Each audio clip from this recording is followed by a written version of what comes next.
1 week back నాకొక call వచ్చిందండి. Early in the morning around 6:00కి మేడం ఎమర్జెన్సీ హాస్పిటల్‌కి ఒకసారి చెకప్‌కి రావాలని. అయ్యో! అంత ఎమర్జెన్సీ ఏమైంటుందబ్బా! కిచెన్‌లో ఏదైనా ప్రాబ్లమ్ అయిందా? లేకపోతే ఏదైనా దెబ్బ తగిలిందేమో అనుకున్నాను. కానీ వెళ్ళాక చూస్తే అక్కడ వచ్చింది 10థ్ క్లాస్ అబ్బాయండి. బోర్డ్ ఎగ్జామ్స్ అవుతున్నాయి.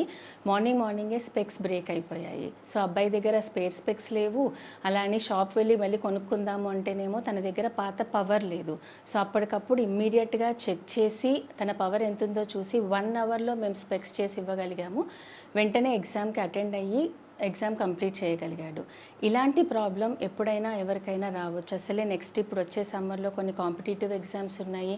And already few exams are running. కాబట్టి ఎవరికైతే సైట్ అనేది -2 ఆర్ హై పవర్స్ ఉన్న వాళ్ళకి స్పేర్ స్పెక్స్ ఉండేలా చూసుకోండి.